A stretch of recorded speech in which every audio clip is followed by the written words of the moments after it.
This is Deborah Johnson for Women at Halftime, and I'm passionate about helping women use their untapped skills, resources, and talents to create their ideal work and lifestyle, making a difference in their second half. Well, hello, this is Deborah Johnson. So happy to be here with an amazing guest today. A little bit different, out of the ordinary, but I thought it was very appropriate in our changing times here to have an interview like this, because there are some great principles that we're going to draw from this interview with Dan Gaudy, and all about creative construction. Oh, what a subject here.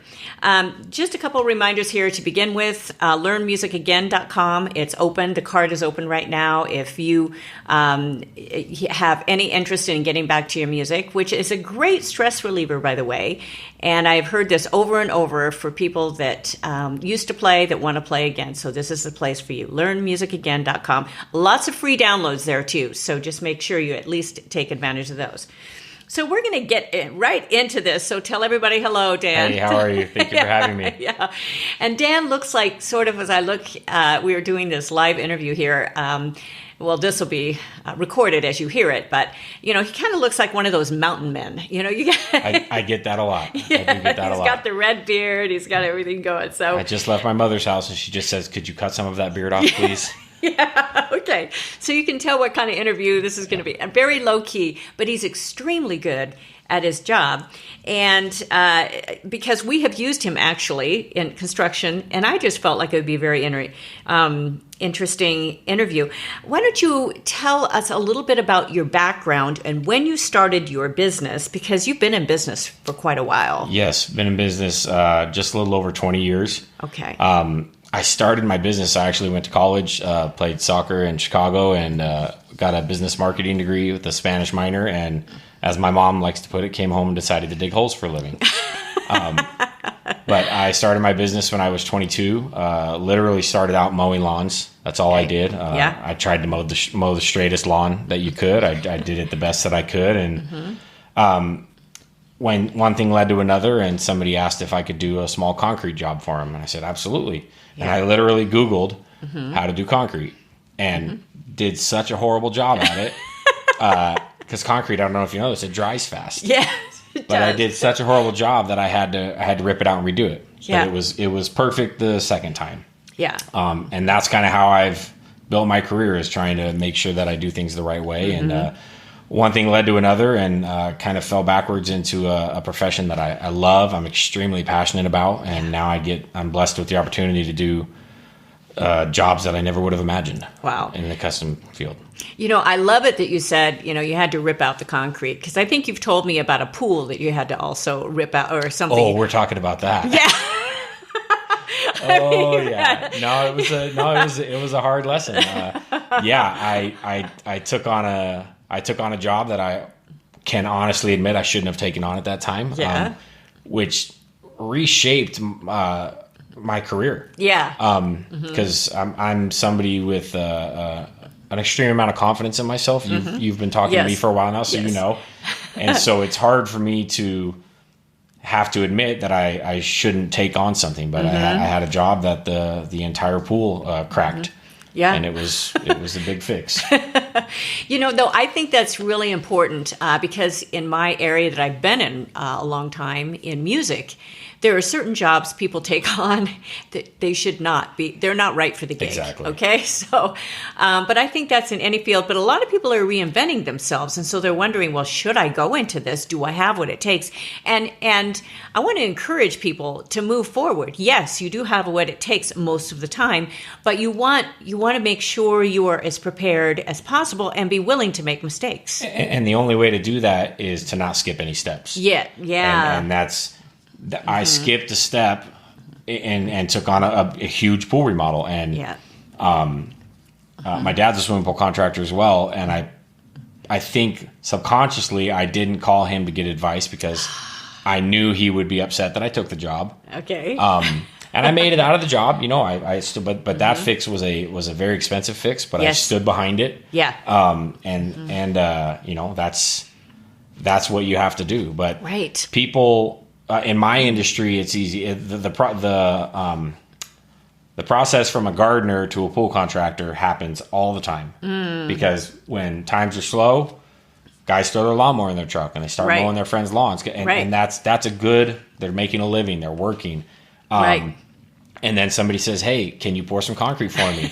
And they pour it off of Google and mess it up, but they won't fix it. Yes. And that's where, and then you flash forward and you've got guys that started as gardeners who are doing 6-figure custom pools and they don't know what they're doing. Yeah. That's, in fact, we have had work in the past that we've had to fix because of some of those problems as well. So, I'm well aware of that, and I think but there's still that willingness if you're willing to fix it. Yeah. And we knew what sort of integrity that you had. And you have this really interesting background, with your business degree and all of that, and your Spanish major. I'm sure you were planning on doing a lot with that. If they could see me, they'd understand how funny it is that I'm fluent in Spanish. Actually, though, you do work with a lot of workers that speak Spanish, so it has come in handy. But let's get to what one of your favorite parts of your job is, and then I'm going to kind of share what really you were a referral anyway to us, and that's one of the best ways that we like to hire people, and it's one of the best ways that I constantly work is by referral. It's if your work is good, you will get referred. So, but what's one of your favorite parts about your job? Coming up with something that a client couldn't have envisioned. Or the 4 other people they met with couldn't have envisioned. And I think a big part of doing that is listening. But you're listening to a client who has 0 experience. Right. So I always tell people, tell me what you want so then I can tell you what you want. Right. And it's an arrogant statement. And it comes from somebody who's putting their heart and soul into design and into the daily work. One of my favorite parts also is just, again, I don't lack in confidence in this field. And so I come up with a design that I think is going to be this big, beautiful thing. Yeah. And they're long projects, and halfway through, I'm not above questioning myself. Right. But then to walk onto the property at the end and see something that was a nugget in my brain, and it actually is something that really looks nice and the customer's happy with, that's got to be my favorite part is the the kind of reveal, if you will. Right. I'd love to be able to tent the yards and not let the clients look and do a big reveal at the end. It's just like those home improvement that they have this big picture or move the bus. Move the bus. So you can finally see it. And one of the things that we wanted, of course, in the work that we were doing, we have a back area of our property that you have worked on and really completely developed, that I wanted low maintenance. I wanted something beautiful that would honor, because losing my parents, and also, my husband wanted that garage bigger than I would have imagined. But, I had one of my daddy's old little tractors, and I wanted to protect it and after he passed. But with that, you took this sort of idea, especially of low maintenance, because, as we are gracefully growing older, it's just a lot of work to keep out the weeds that, It's a fine line. I get the low maintenance request a lot. And it's if you want truly low maintenance, you don't want a good looking yard. Yeah. So there's a fine line. True. There's a fine line between keeping it as low maintenance as possible, but making it something extremely appealing. Right. And that's something that over the years I've tried to kind of perfect. Yeah. Give a little here, take a little there. You're going to have to do a little bit of maintenance, but the rest of it will be 0 maintenance. Yeah. Yeah. So and we did understand that. Yeah. There's kind of a normal part of life. And I want to get into maybe some tips for hiring a contractor, but a little bit later, because I want to focus a little bit on your design experience, because what you handed us, and we had to wait a little bit for this, but... she's being kind by a little bit. Yeah, it's like I was so anxious. What are you going to come up with? Oh, we could do this here, this. Well, you went to your computer and you designed like on a CAD program or some sort of a design program. And I was actually very impressed with this. How did you learn something like this? Because what you handed us were some 3D pictures of what our place could look like with all of what we were dreaming about. Correct. And with, lighting that would be a night lighting, what we would look at the night. And it turned out very close to what you actually did. So what was the step in that with your imagination? Because apparently you had some sort of artistic abilities. I don't know. My mom says I love to draw as a kid. Yeah. But first, let me touch on the transition. So I've been in business for like I said, 20 years or so. Right. And I've been doing custom backyards at one level or another for all that time. Yeah. And for years, like I said, my dad's a swimming pool contractor. Yeah. And I remember growing up watching my dad at the kitchen table. Erasing and drawing and erasing and drawing, and that's our childhood memory of my father. Right. And so when I started my business, I did the same thing. And in all fairness, I don't think the 3D stuff was out yet. Yes, right. I'm 42 years old, but I am an old school man. I'm stubborn. I don't like change. Yeah. And I'm selling big projects off of my graph paper. One of the things about the graph paper is if I bring you a graph paper with a really good design and then I paint a picture with my words and show you pictures, that's good enough. Yes. And I've always felt that people respected the eraser marks. Right.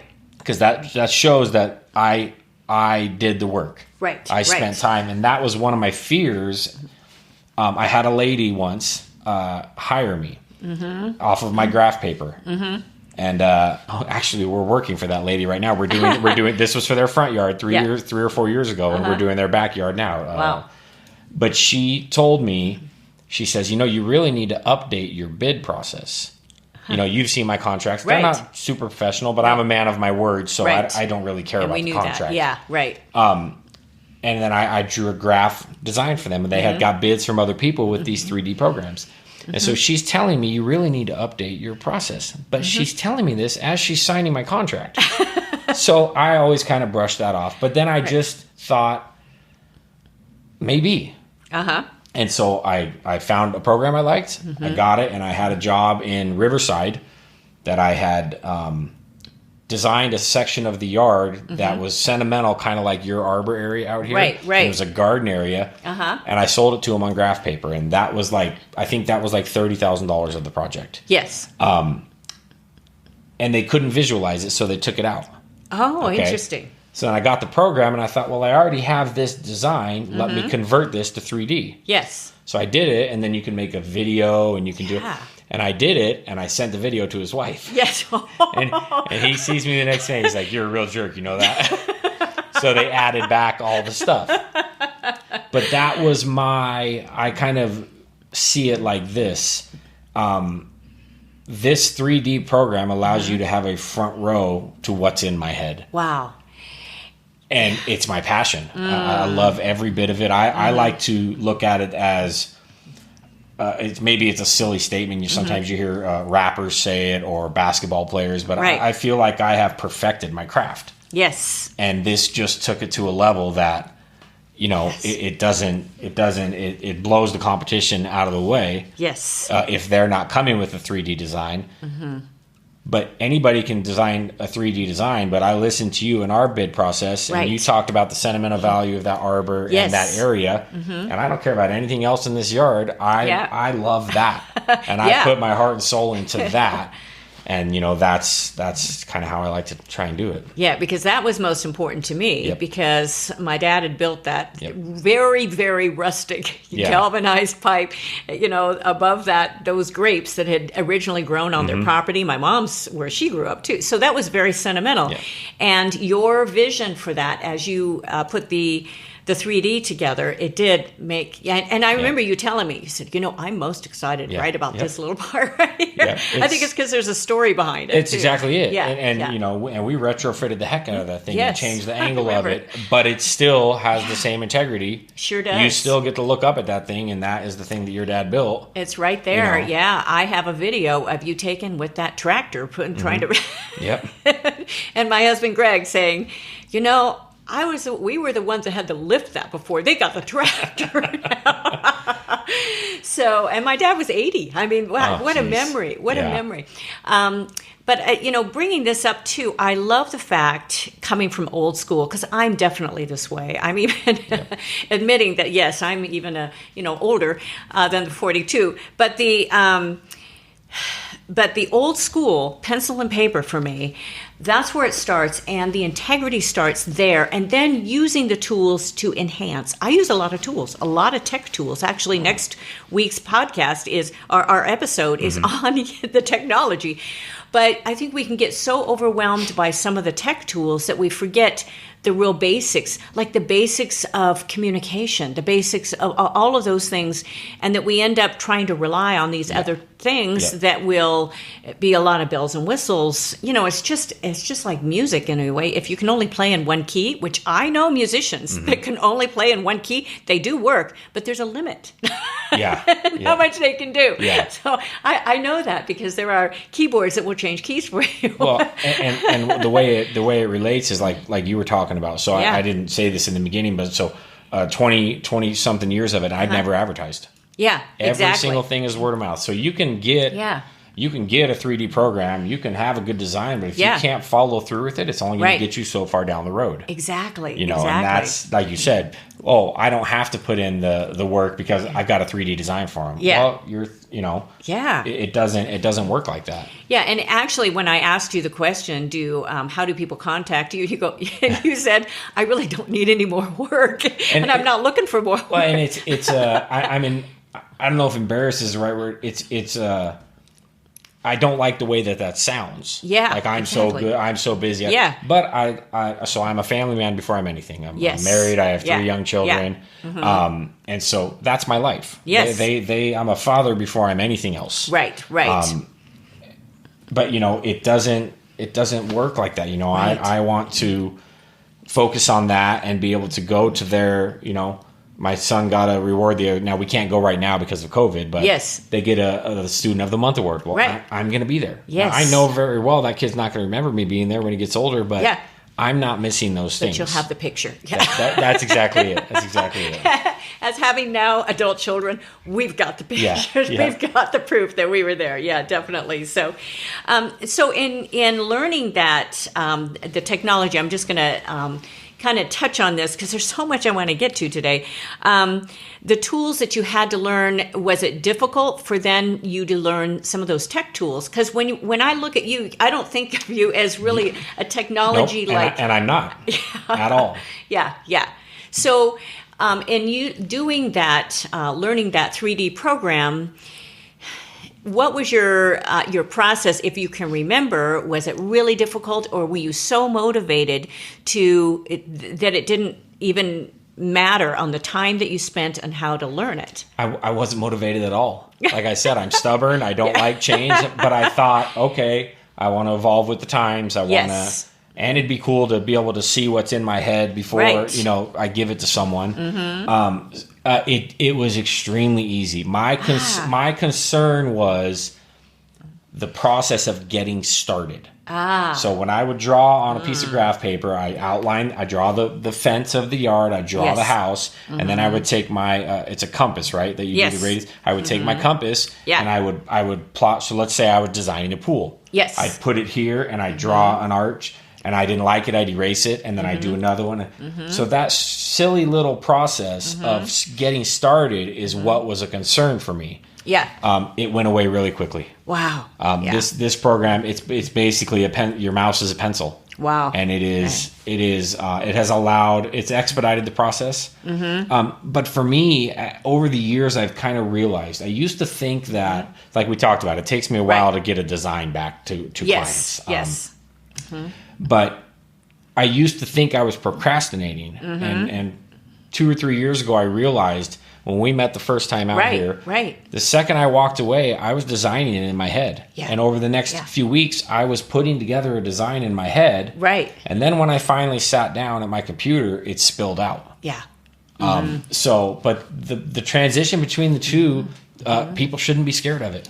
And that's coming from somebody that was scared of it. Was what if I can't do it? What if I'm not smart enough to figure these things out? 3D design programs and things of that sort these days are not what they were 20 years ago. They're so much easier to use and user-friendly. Right. That it's not something to be scared of. Right, right. And also, there was a real point that I realized was happening during the process, because we signed off on everything, and it helped actually us visualize, because we were thinking, okay, well, how much are we going to spend, and what's, our budget and the whole thing. And so we were able to look, at a couple different things, but you were able to adjust as you went along too. And I think that's an important principle in using those tools because I still remember when you're marking out one of the planter areas and all these curved lines, and we're thinking, oh, isn't that going to be way too big, or how is that going to work? And you had that sort of feel, and because you had a big area there, we had to really trust the process of that. But I also saw how you made some adjustments. Constantly. Yeah. So all the time I've been doing this, I actually don't give a copy of the plan to my employees. Okay. Because we work in cement. Yes. So if I give them a copy of the plan, yeah. And this would probably be the artist in me if we had to label something like that. And maybe the perfectionist. Yeah. Because when you guys met me, I told you, listen, I'm really good at this. Yeah. I'm going to make this the best thing you've ever seen. That's right. and that means, and I do feel like when you walk through projects when they're done, it's hard to find something wrong with it. No, as far as layout, space, balance. If I give my guys a copy of the plan, I can make it look as good as I want on a piece of paper, 3D. It doesn't always translate.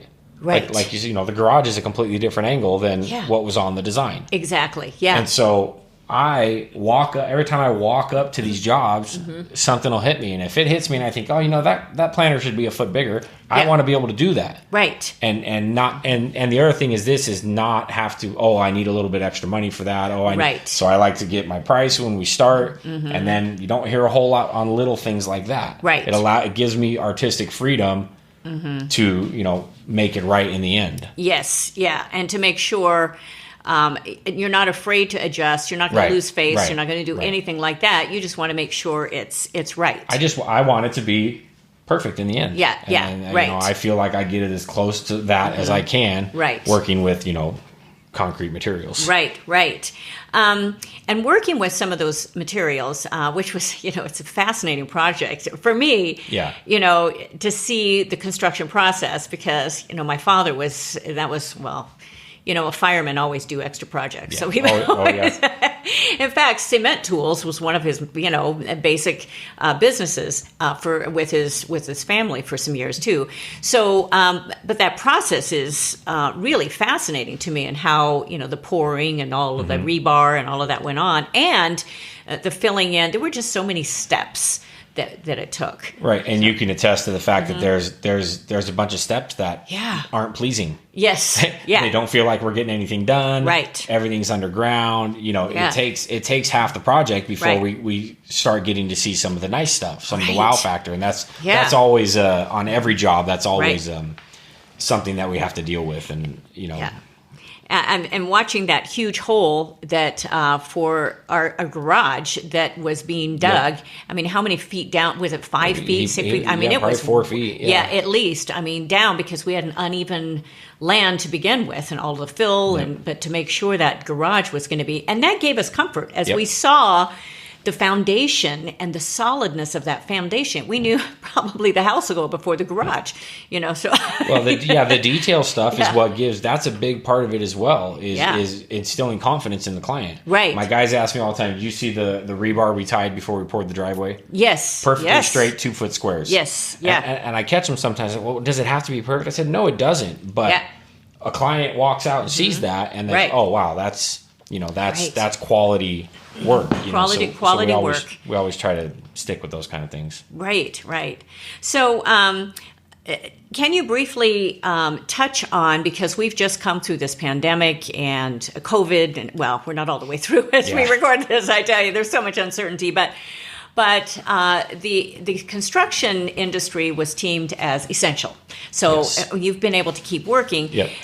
What sort of adjustments did you make with your team? Because you've had the same team for so many years. Yep. Are there any little tweaks that you had to make sure you communicated and all of that? So when here in California, when they put the first stay-at-home order in, I called you and I called another client. I said, hey, we're not coming to work right now. Right. And then I got together with my guys. I'm somebody who I'm extremely healthy. I wasn't concerned about getting, and I actually had it. Yes, at one I remember. point, and it was not the end of the world. I understand it is a virus, but I just wasn't concerned about it. The way a lot of people were. But my guys were very concerned, so I got together with them and we created a plan where, and I know my employees very well. They're not going out and partying at night. They're not going. So I said, just go home and come straight to work, straight to this job site. Right. And I'll make all the Home Depot runs. I'll do anything. And then I don't know if you remember, I called you and the other client. I said, you did. We're going to continue to work, but timelines are kind of out the window right now. Right. We're going to work within the context of material I can get delivered to the job site. Right. And keeping my guys safe. Right. And that was more a concern of keeping my guys happy. Right. And feeling like they could be confident in coming to work. Right. But I think that's a big part of it is discussing it with your team. Right. And figuring out what the best option is. Yeah, the communication. And I felt like that was really well communicated all the way through. And I mean, for us, it was really fun to be able to, because we have a back window, we were able to watch them work. It was part of our entertainment. Well, it was fun to watch you watch us because I could tell how much I like when the clients enjoy the process. Yeah, most did. clients are just wanting it to be done. Right. And all clients are wanting it to be done, but when you can step back and be able to enjoy the processes, because now you can look at what we did out there and you can what went into it. Right. Definitely. And so it was fun to have you watching it all along the way. Right.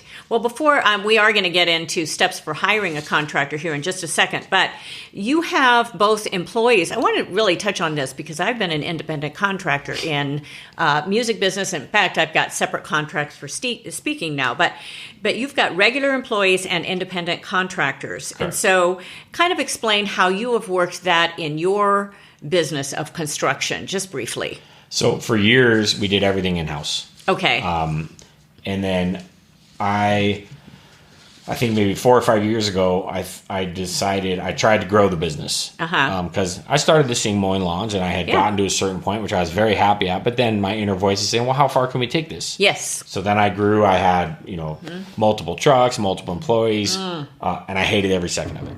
Okay. Because I was pulled in a bunch because I lost. I tell you what, I lost the ability to say yes to you about this podcast. Because I can sit here at 10 o'clock on a Tuesday, and I don't have anything else pulling me away right now. Right. And you can't have that when you're running a big business. So I realized that wasn't for me. And when I realized that wasn't for me, I kept my 4 core guys. We do all the detail stuff. We do all the final product stuff. And then I started lining up some quality subcontractors to help with some of the bigger stuff so I could get more jobs done. Right. But that's not always, one of my subcontractors is Hector, my stone guy. Yeah. And, he's not, it's difficult in this industry because he's not a business. He's just a guy that I got to pay. Right. But he's the nicest guy you ever met. He does phenomenal stonework and he makes my life easy. I can send him to a job and I don't have to go babysit him. Right. Oh, that's the biggest what you're looking for in somebody who's going to be representing your company is. Right. How are they going to treat the job site? How are they going to carry themselves? Right. But do you have to be babysitting them? Because that just gets old. Yes. I know that extremely well. Yes. Yeah. Working with musicians. I can't say that one's better than the other. There's headaches. Right. There's headaches with both.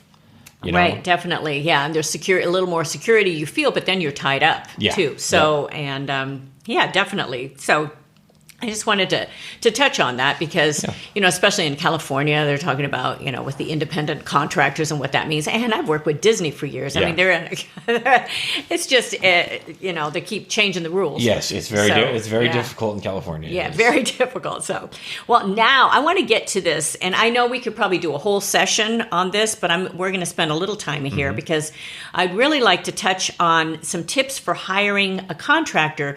But your tips would really apply to almost any field on who to hire. Yes. So I would love some of those nuggets. And because when people are looking for, it's a little scary thing of like, who do I call and are they going to rip me off? It's almost like taking your car to the mechanic. It's terrifying. Yeah. It's terrifying. Yeah. I had when we bought our first house, I'm a do-it-yourself guy. I do most things myself. Yeah. And I had to hire somebody to do the shades, the shutters, right, in our house. I didn't know anybody that does that. Right. I brought 4 guys out, and they all sounded the same. They all said the same things, and their prices were all over the place. It was the first time I got put in my client's shoes. Right. And so, when you're looking to hire a contractor, one, make sure they're licensed. Yes. That's a big deal. You want to make sure they're licensed. It's odd because it's almost like I'm telling you how to hire a contractor, but I go against all of these things I'm saying to you. The safety net with me is my integrity. Yes. And my reputation for the years. But you can't hire somebody because you like them. Yeah. You can't hire. You have to do the due diligence. You need to get at least 3 or 4 bids. Yes. And then compare those bids and make sure that the work being performed is apples to apples. Yes. And then compare your pricing. Right. You need to make sure everything is written in the contract. Right. That you think is included. Right. Don't. Again, this goes against everything because you've just done a large project with me.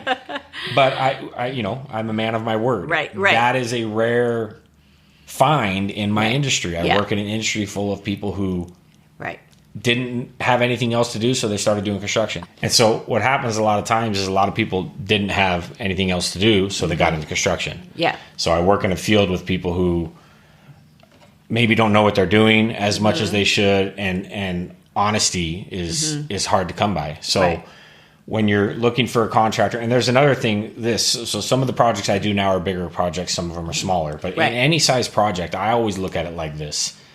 One, I feel like you should listen to your gut. Yeah. Because what you're about to do is dance with this person. Yeah. That's how I've always kind of worded it. So you and Greg and I have danced together for 6 months now. Right. If you're stepping on each other's feet the very first time you meet, that is, listen to that. Yeah. You have to get along with the person. Yeah. You have to do your research. Again, I'm an oddity at this because you need to go see the person's work. Yes. But honestly, in 20 years, I can't remember. I think once or twice I took somebody to see work. Yeah. So I think it's maybe the way I care. I just am who I am. I don't act any different. Right. If someone is if you're dealing with a salesman for a company, right. You got to put that in context. Right. But they need to be licensed. You need to have a good feel about them, and you need to have some referrals. Yes. You know, get referrals. Call the referrals. Don't let them put you at ease. Right. Because you like the person, and then they put you at ease because you may not see that person anymore. Yeah. That's another thing. A lot of companies, I'm the owner of the company. Right. I designed your job. I sold your job. You only dealt with me throughout the whole thing. That's fairly rare. Yes. You're going to be dealing with a project manager, and things get lost in translation. Yeah. Yeah. But do your research. There's a lot of, if you're looking for a bigger scale job, there's a lot of times where there are independent companies you can pay to do a design for you, a design like I did for you guys.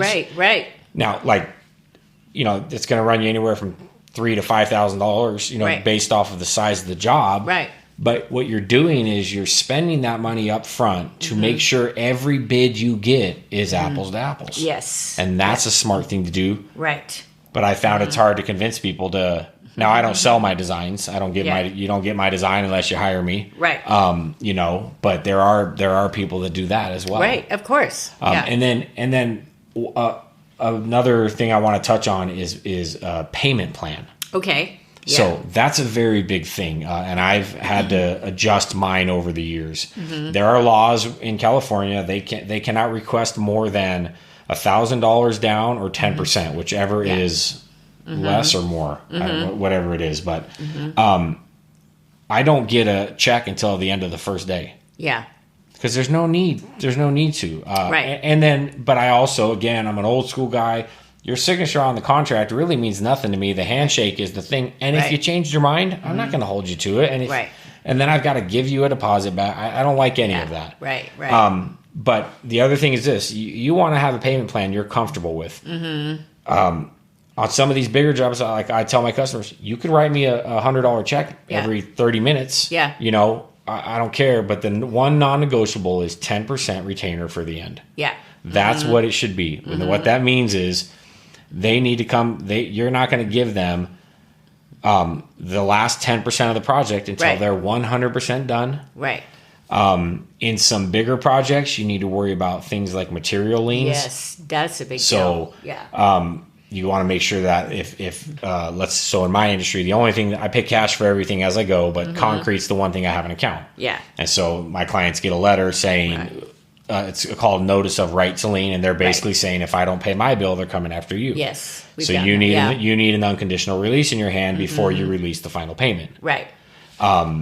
So there's things like that, and like you said, there's lots more that we can get into. Right. But it's an unfortunate commonality in my industry that people get taken advantage of. Yeah. I hear horror stories. Well, it was a $12,000 project, and they wanted half down. Yeah. They worked one day, you gave them $6,000, and you never saw them again. Right. And part of me wants to smack the person upside the head and say, what's the matter with you? But that's me taking for granted that my common sense comes from my upbringing, my raising, and from my personal experiences. Right. And that's why I like to share this information, because people don't know any better.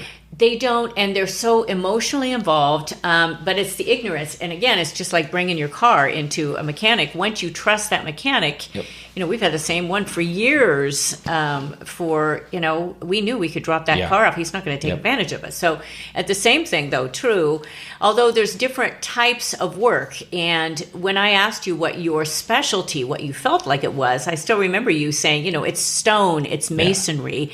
And we wanted that, definitely. And the sort of feeling of that yard, and when we got that, which was wonderful. And that's, what I do through design, and then the management and the massaging of design throughout the project. Most contractors, if you wanted a yard like this design, you're going to pay their design person $5,000 to design it. Right. That's why I think people hire me, is because it's all one, and that's why. And you want a garage, guess what? I can build your garage. Right. I've remodeled. I've had multiple times where I finished their backyard and they ask me if I know anybody that'll remodel a kitchen. Yeah. And my answer is this: yes, here's 3 people. Call them and get quotes first. But I can do it as well. Yes. I think that's another thing is you can't, when you're looking to hire somebody, a referral really means nothing. Yeah. It means they treated this person right. It doesn't mean they're going to treat this person right. Like I said earlier, it can only get you so far down the road. And what you do as well. Right. You have to protect yourself. Right. You have to be almost on guard. Yes. Against even the nicest of contractors. Yes. Because at the end of the day, they will try to take advantage of you. Yeah, definitely. And that's the scary part, is people are getting taken advantage of. Yes. And they're losing money.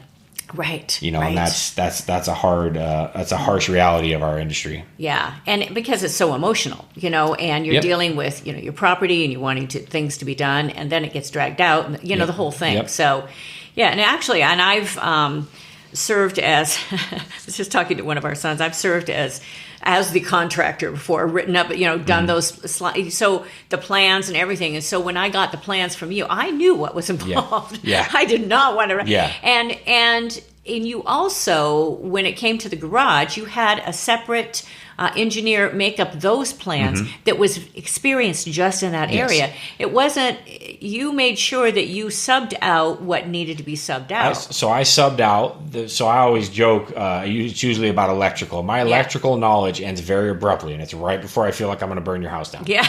And then we're calling a professional. Yes. The guy that came and did the excavation for the pad. Right. The foundation. Right. This is it can be a metaphor for anything, but the foundation of that garage, nothing else matters if that foundation wasn't done right. Exactly. So that's why I went to a guy that I knew what he was doing, and whatever he told me needed to be done, is what I let him do. Right.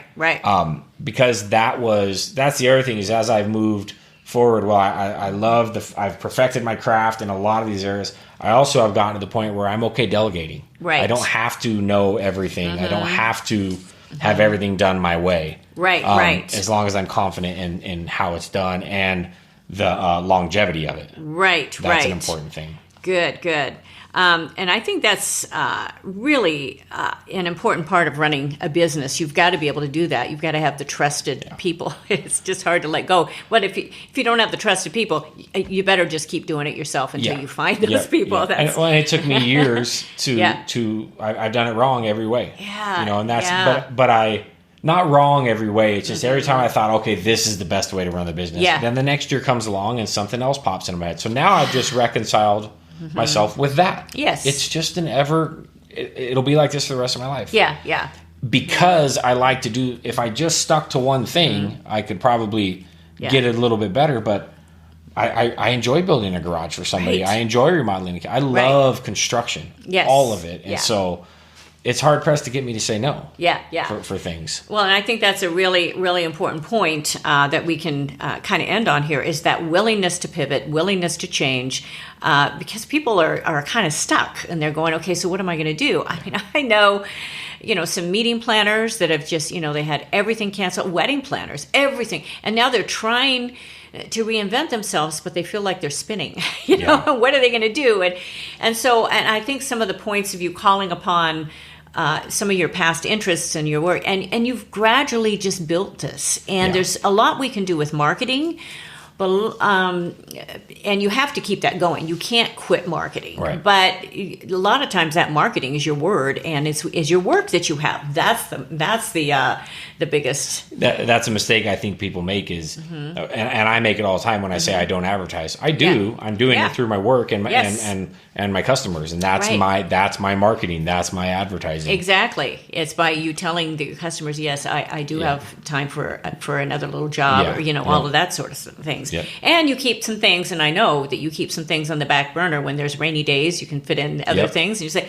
"Well, I'll get to that when I can." And I run my business for my guys. Yes. You can ask my main guy Danny, and this you'd be hard pressed to match this. Yeah. He's been with me 12 years, and there has never been a week where we didn't have work. That's great. Never. Wow. But that takes effort on my part to massage the jobs and line them up. And if that means the job takes a little bit longer, because I could have had a tractor come do the work in 2 days, but it took my guys a week. Well, that's an extra week of work for my guys. And that's exactly how you ran our project, was because of COVID that you let your main guys work the jobs instead of bringing in a lot of subs. Yep.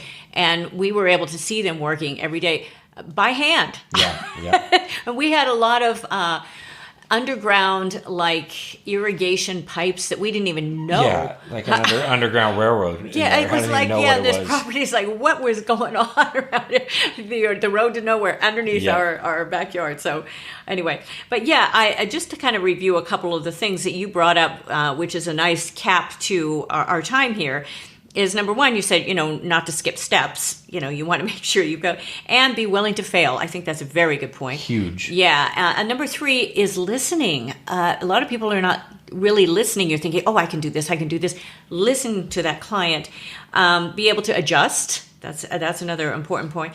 And know that there may be some hidden steps, and you want to make sure you install confidence in your a client or whoever you work with, because there are these little hidden steps that may take more work for you. And I think finally that it's good, you can delegate, but you got to have the right people.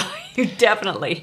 And also, if I may, one of the things, you may have said it, but I didn't, but don't be afraid of trying something new. I was afraid of doing this 3D design program at the time, but it changed my life. Yes. And it opened doors for me, and if it hadn't, I would have gone another route, and I'd still be okay. But it took me years to take that leap and have enough confidence that I can do this. Yes. So in this day and age when people are having to find new things to do with their lives, don't be afraid. Don't be afraid. That is a great cap to this. I think that's, the fear.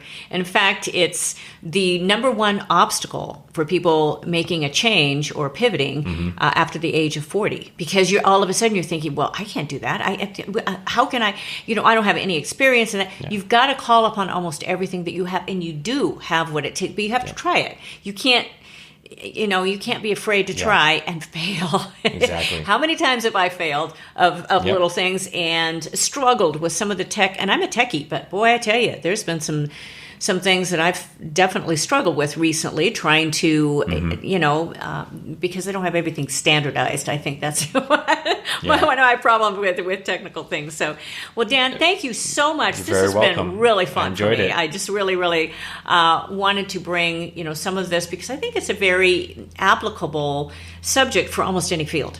And it doesn't matter. I'm in an artistic field, but so are you. Yeah. You're definitely... It took a long time to realize that, even the guys that finish cement for me, they're artists. Yes. They're artists in their field. Yeah. And so it's very similar. I know. I'm looking at those all the curved lines and everything, and I'll enclose a couple pictures in the article, so you'll have to be able to see that. So, well, thank you for all of you listeners. Thank you so much for listening. I hope that you have subscribed. You can do that a number of different places, including Apple Music now, as it's called, or iTunes, and also write me a review. We'd love that for our podcast. You can always reach me at goalsforyourlife.com or womenathalftime.com. It's a great place just to email me. Would love to hear from you. And next week, don't miss next week, technology tools you'll need for the new year. And I'm going to be very basic here on this episode. Don't let it scare you, but you do need to embrace technology, definitely in today's times. So thanks again for being with me, Deborah Johnson, and I'll look forward to next time. Bye-bye for now. Thank you for joining us on Women at Halftime. Visit goalsforyourlife.com or womenathalftime.com for many more resources, downloads, and programs, or to get in touch with me. I'd love it if you leave me a review and tell your friends. So until next time, this is Deborah Johnson, signing off.